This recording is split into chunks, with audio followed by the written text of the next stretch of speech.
Hi, it's Sarah here from Crafting and Stamping, and I'm back with another quick card. My card today uses the All Squared Away stamp set.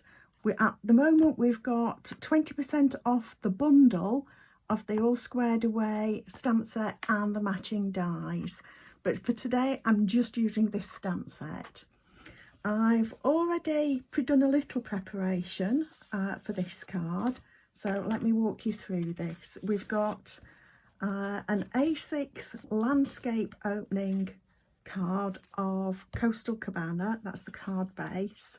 Then we've got a layer that is 5.5 by 3 7/8 of Poppy Parade.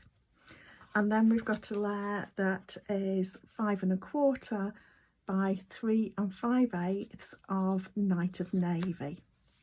I've taken a strip, this is just off the top of an A4 sheet of basic white, and I've already stamped out 3 of the patterns from the All Squared Away using Coastal Cabana ink. So I'm just now going to stamp the last pattern of the 4 and then leave that to dry a little while before stamping the sentiment over the top of one of these. So we'll just get this nice and inked up,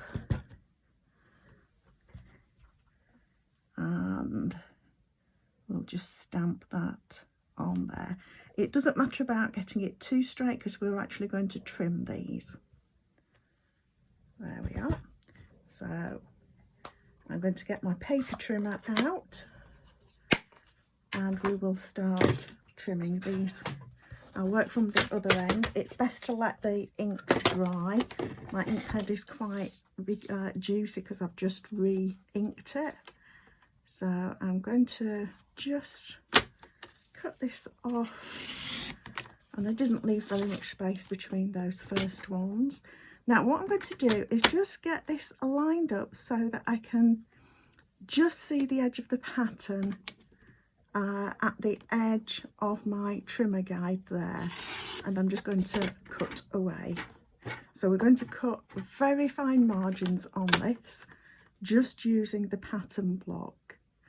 That way we've not had to cut a square and get our stamping absolutely precise. So I think it's better to work this way around when we're using red rubber stamps rather than photopolymer. With the photopolymer we'd be able to see exactly where we were stamping, but we can't do that with the red rubber. So I'm going to be just getting that lined up so I can only just see it. And there we've got our first square. So I'm now going to go on and do the rest of these just the same way. And I've left myself a little bit more room, which is good. And then I can decide which one of these I want to use for going behind my sentiment. So let's just get these trimmed down as quick as I can without making a mess. That's why I'd already done a little bit of prep. It does take just a little while to get these cut, but it is still a fairly quick card. And the great thing about this is you can use whatever colours you've got in your stash that work well together. So there is no right and wrong colours with this at all. And you could, for example, do the 4 colours as colours of a rainbow with a bit of a neutral background if you've got colours in your craft stash. But to be honest, if you've only got one colour, you can make it work.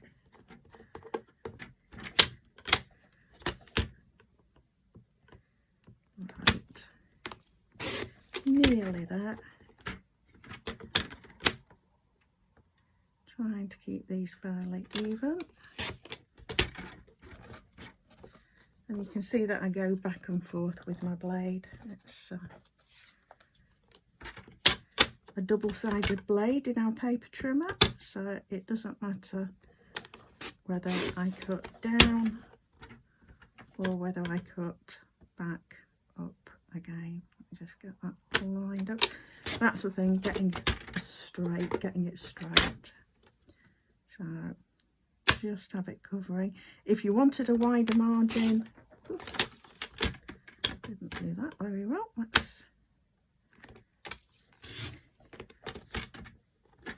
We may hide that one. I will show you as we go along. There we are. Right, so that's all my squares cut. And a bit of a messy desk. And I think I'm going to use this one as the background for my sentiment. So I've got the Happiest of Birthdays stamp set, and I did pick out my black ink, and now I can't find it. Here we are. Covered it up. So I am just going to stamp this. And like I say, make sure that the ink has dried before you do, so that you get a better result, a crisper result. If the ink's a bit wet, then this black could bleed into it.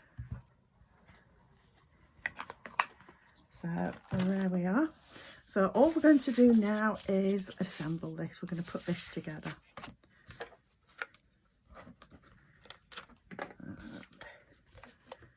My seal, just move that around.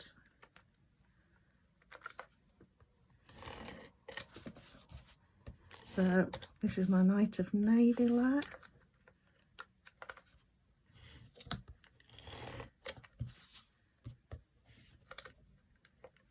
And I'm going to stick that onto the Poppy Parade. Like that. And then onto our Coastal Cabana.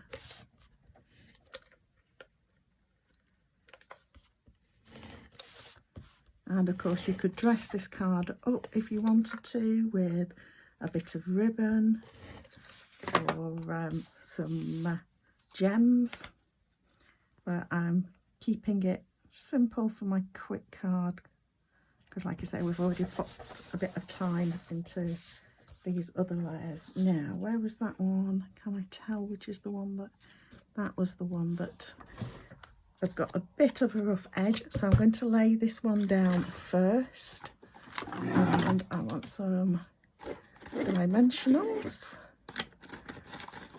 and I look to have been using those up. Let me grab some more.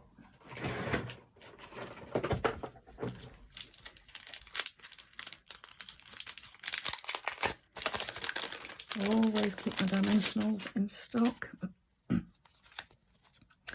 So I'm just going to stick this first one down and pop 4 dimensionals in the corners like this, and then we're going to pop that. And I'm actually going to pop it a little over the edge, just onto the red there. And then what we're going to do is just stagger these around. So I'm just going to lay them out a little roughly, like that, so that I can see where I want them to go. So now that I know that, I'm just going to pop dimensionals on those edges there, and I'll pop a little bit of wet glue, just a little bit, it doesn't need a lot, and then I'm going to pop that over there like that, and do the same thing with this one. We'll have, and of course with these patterns it doesn't matter which way up they go. It's only this last one where we've got the sentiment where that's going to matter in any way. So I'm going to pop that one up a bit more just there. And then this one, I want my dimensionals at the edges there and on that bottom corner there. and we'll just pop a little bit of liquid glue there to anchor that, and then that can go there. I am putting that one on straight, but it doesn't matter, you can still have it at an angle. And that is our quick card for today. So hopefully that just gives you a little idea of how you can use these patterns to create a quick card for any, well, this is in this case in a birthday. So thank you for stopping by. Please do subscribe to my channel for a quick card on a Monday and a quick tip on a Friday. Thank you.